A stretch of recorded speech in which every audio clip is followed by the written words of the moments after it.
भारतीय सेना विश्व की सबसे अच्छी सेना है और भारतीय सेना ने हमेशा देश के लिए बलिदान देने के लिए हमेशा तैयार रहती है। पाकिस्तान के आतंकी हमले का भारतीय सेना ने ऑपरेशन सिंदूर द्वारा करारा जवाब देने के बाद पूरे देश में जश्न का माहौल है। बात करें कैथल की तो आज इसी जीत के जश्न के साथ कैथल में तिरंगा यात्रा निकाली गई, जिसमें बतौर मुख्य अतिथि कुरुक्षेत्र लोकसभा सांसद नवीन जिंदल ने शिरकत की। इसी के साथ भाजपा के पूर्व विधायक लीलाराम गुज्जर, कलायत से पूर्व विधायक कमलेश डांडा सहित तमाम अन्य नेताओं और कार्यकर्ताओं ने इस यात्रा में भाग लिया और कैथल के गीता भवन मंदिर से पेहवा चौक तक तिरंगा यात्रा निकाली गई। इस यात्रा को लेकर सांसद नवीन जिंदल ने क्या कुछ कहा, देखें इस रिपोर्ट में।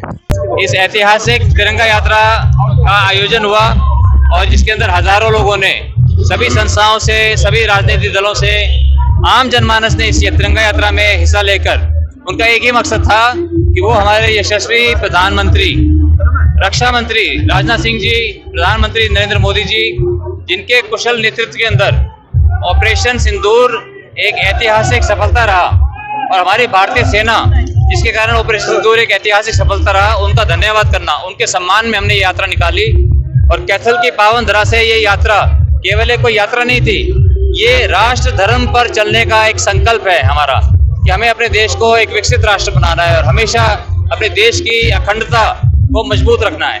आप सभी पत्रकार छायाकार बंधुओं को भी बहुत बहुत धन्यवाद। देखिए, ये जग जाहिर है कि जीत भारत की हुई है और जिन आतंकियों ने हमारी बहनों का सिंदूर उजाड़ा था, भारतीय सेना ने ऑपरेशन सिंदूर के माध्यम से हमारी बहनों को न्याय दिलाया है और इसके बाद कोई पूरी दुनिया के अंदर पाकिस्तान की इसके अंदर थू हुई है कि पाकिस्तान एक आतंकी देश है और उसने जो है आतंकवाद को बढ़ावा दिया है। और भारत हमेशा शांति चाहता है, अपने पड़ोसियों के साथ भी हम अपने अच्छे रिश्ते चाहते हैं, लेकिन अगर पड़ोसी कोई गलत हरकतें करेगा तो भारत चुप नहीं बैठने वाला।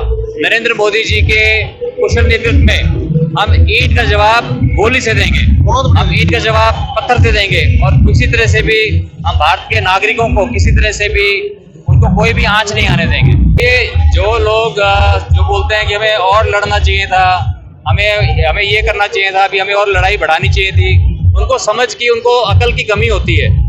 लड़ाई बढ़ाने से किसी का नुकसान नहीं होता और जो है लड़ाई बढ़ाने से किसी का फायदा नहीं होता। तो इसलिए लड़ाई जो है जितना जल्दी खत्म हो जाए, हम शांति प्रिय देश हैं, हम शांति चाहते हैं, इसलिए हम भारत जो है शांति चाहता है और शांति और बातचीत के जरिए हम चाहते हैं। लेकिन अगर कोई गलत हरकत करेगा तो उसका हम करारा जवाब भी दे सकते हैं।